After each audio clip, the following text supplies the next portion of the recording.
Hello everyone, I'm Melanie with Painting Crafty, and today I'm going to be showing you how to make a sweet little bundle of sweet pea flowers. Today's event is Spring and Easter Can't Sleep Creations Collaboration. The hosts for this event are Annie, Crafting with Indiana Jones, Dawn with Shabby Meets Bling, and Monica, Up All Night DIY. The links are in the description, as well as the playlist for the rest of the collaborators for the event. Today I'm going to be showing you the watercolor steps of how to create a sweet little bundle. This particular one, I'll have the description, or down in the description, I'll include the link for this draw along.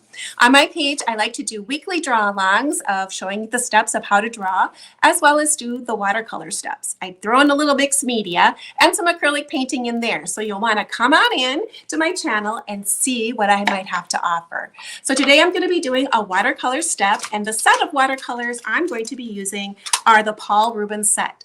Now, it doesn't really matter what kind of watercolors you are going to be using. Just buy watercolors that you can afford and just get a student grade watercolor paper will be good enough to create and practice doing watercolor. The watercolor paper that I like to use is the Canson watercolor. It's 140 pound. It's still considered a student grade, which means it's reasonably priced, but you can get a really nice look of watercolor with this, because once you start with watercolor, you might like to practice a lot, and you don't want a paper that feels like too precious and that you have to make a masterpiece every time. So this one is drawn, but if you come on over to my page, I do have a Ko-fi page, which is rather like a Patreon page, because I know not everyone likes to draw. But if you would like to be able to paint the images, I have a small subscription there where you can purchase the tracers to be able to trace the items, and then you can paint it whatever and however you would like. So let's go ahead and get started. I'm going to be starting with some simple blob shapes for my flowers. The one nice thing about the sweet pea flowers is there's not a whole lot of structure to these. Now I have these drawn like a blob shape. I kind of consider them very much like a butterfly wing type of a look. So when you're creating these, if you come in with your watercolor is going to move wherever your paper is wet. Wherever the paper is wet, that's where the color is going to want to move to. So by coming in here, popping in my watercolor and leaving a little bit of open spaces, that water is going to travel back and forth and create their own little patterns. So I've just popped in a little bit of my dark purple. Now I'm taking a little bit of red purple, and I'm just going to tap that in there as well. And I call this step the watercolor magic, because the water and the colors are going to work together and create their own kind of look. So I'm going to start with that one. Let's come in here, and I'm going to have a couple different variations of my color. So I'm going to have some purple, and then I'm going to put this brightly colored kind of reddish tone, magenta-y, in that family. Now these are just real loose. There's nothing too structured about it. When you do watercolor, you do kind of want to leave a few white open spots, because watercolor is a little different than acrylic paint, because once you cover in all your surface with your whites, if your whites are gone, you can't bring them back unless you add in the white, either with like acrylic paint you could, or like a Uniball pen. Those work really well with the white ink.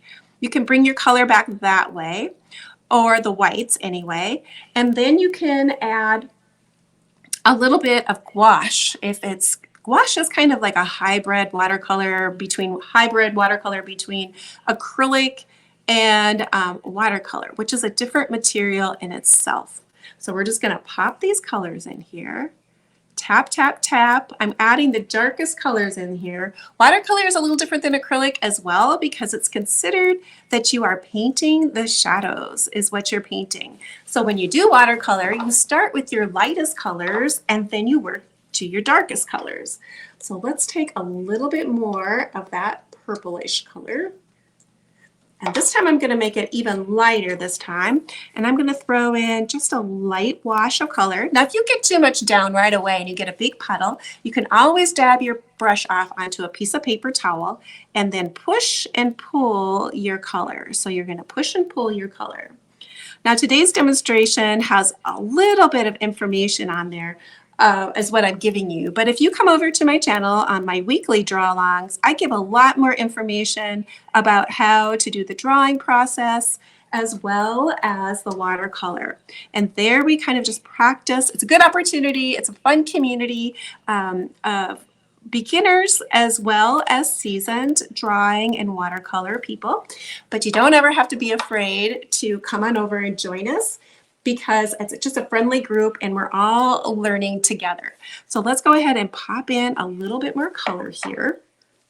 So you can see how my colors are blending together here and creating their own little watercolor magic is what I call it. I'm tapping in a little bit more right there.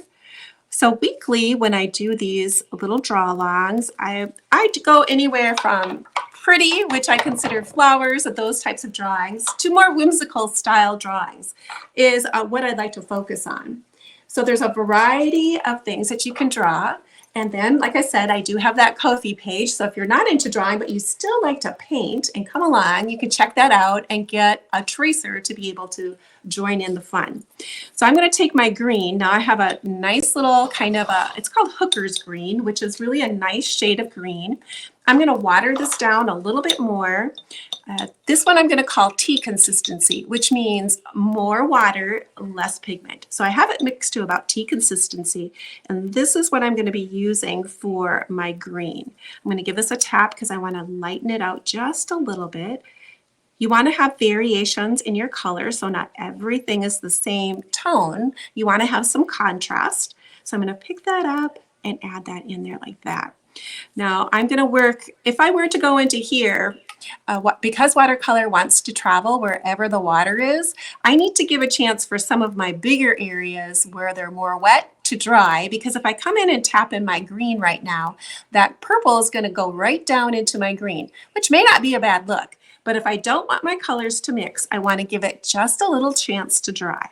But I'm going to come in here. This one's a little bit more dry, but I'm okay if a little bit of that purple comes in there. That's fine.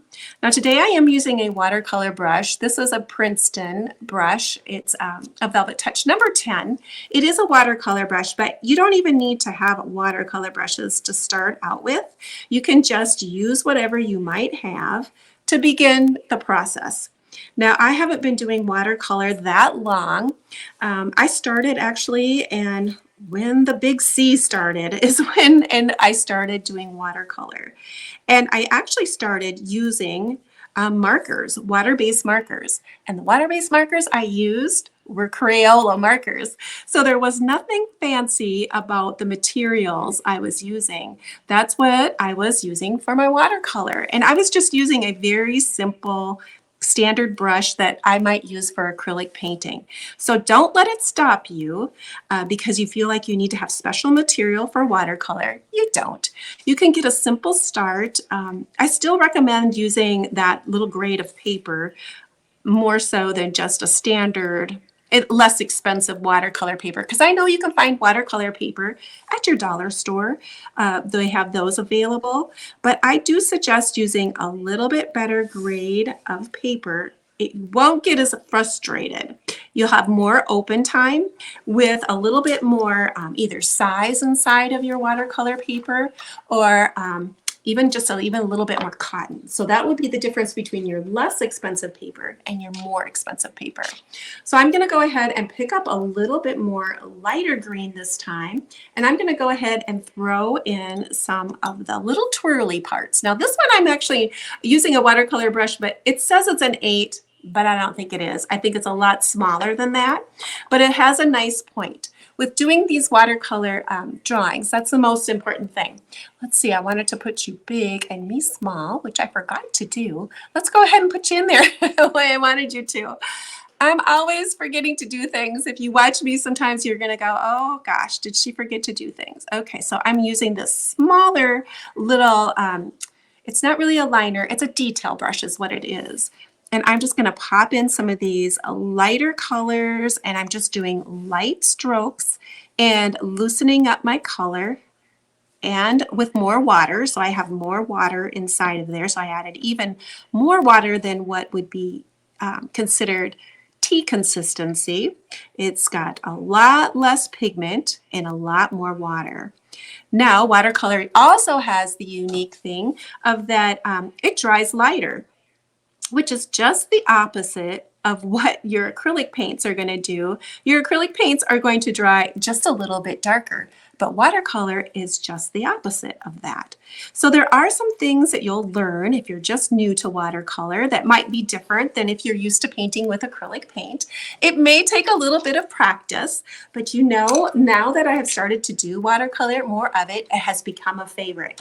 And I can be just quite honest with myself is that the reason why I like it, one of the main reasons, is I can pick this little set of watercolor up and I can open this box and I have all of these colors available to me. So all I have to do is come to my table with a couple paintbrushes, some water, a piece of paper, and a whole box of colors, which makes watercolor extra fun for me.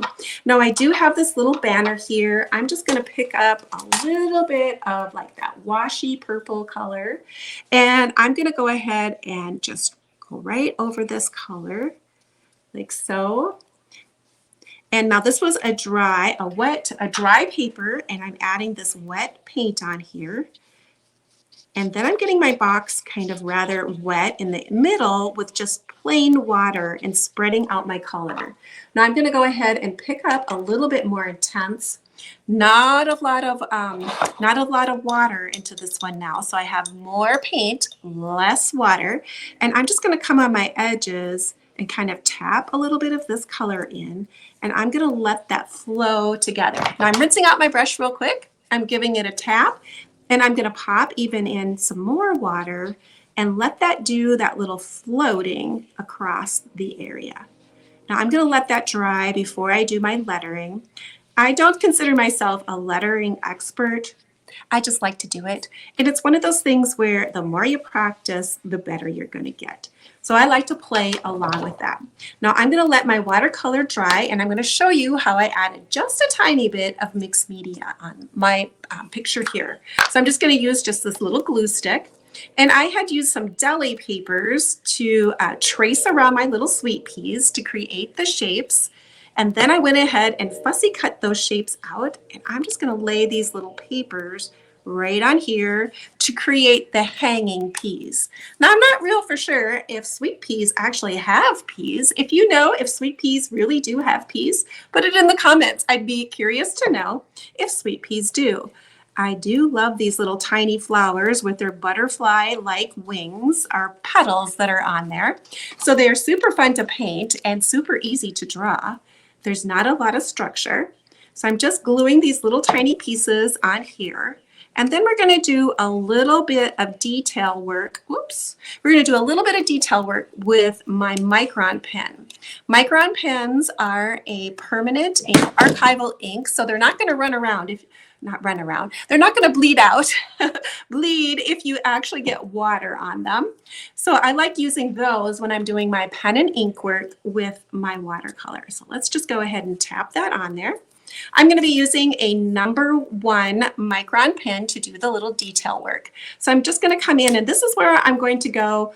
I like to scribble or do really loose line work. Now you could stop right at this point and it would be perfectly fine to end your picture just like this or your painting, but I want to add just a tiny bit of detail work. So I'm going to take my #1 Micron, I'm going to hold my pen a little farther back so I'm not too strict with how I'm drawing, and I'm just going to go loosey-goosey here and there and create over my flowers that I have painted, and I'm going to add just a tiny bit more structure to them without completely perfectly tracing. So I'm not interested in having exact lines.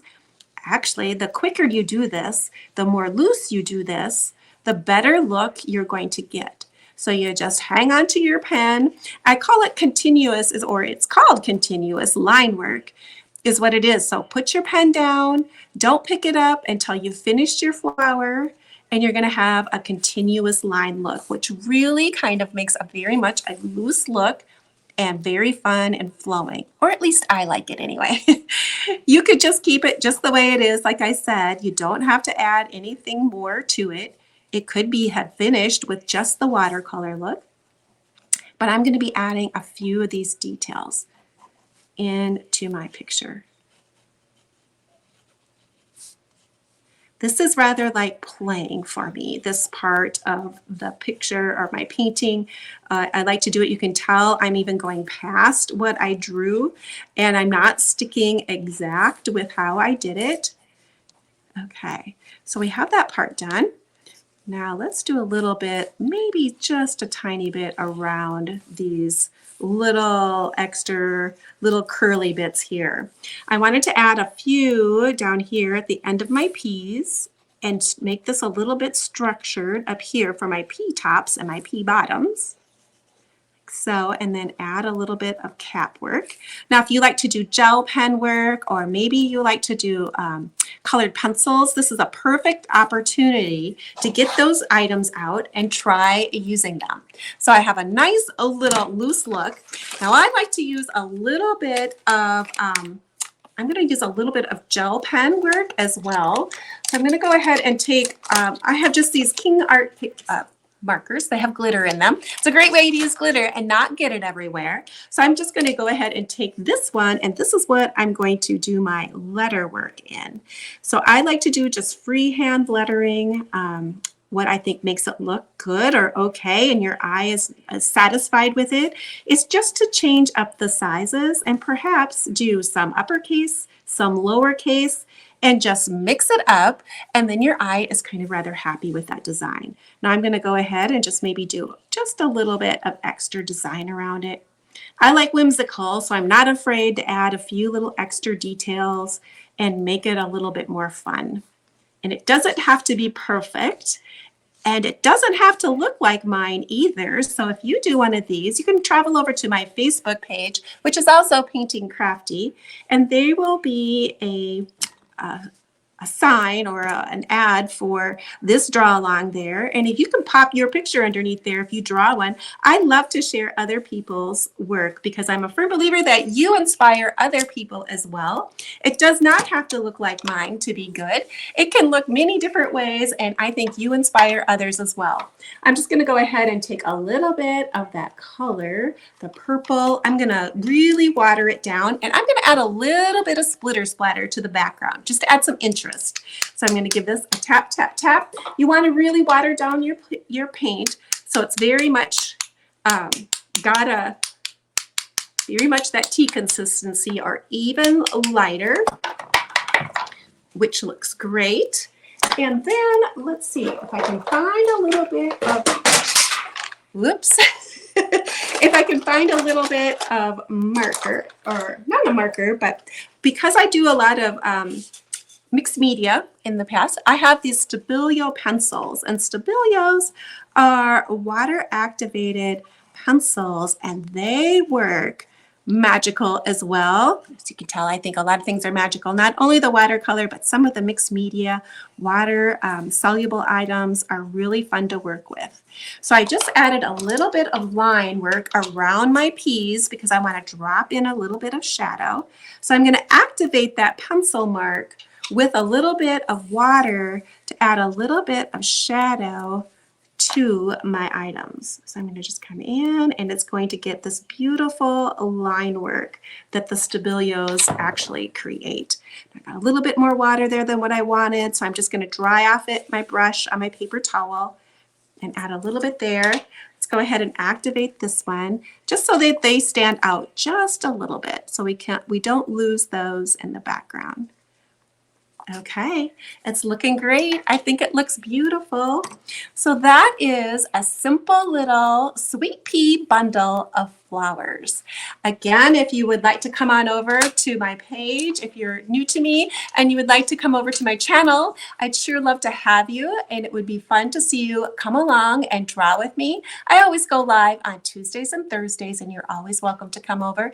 Give me a thumbs up that YouTube really likes that, or go ahead and leave a comment. I'd love to see where you're watching from. So thanks everyone. Thank you so much to our collaborators, our hosts today, for putting this on. And remember, check out the playlist. There's lots of creative ideas in there. Thanks everyone.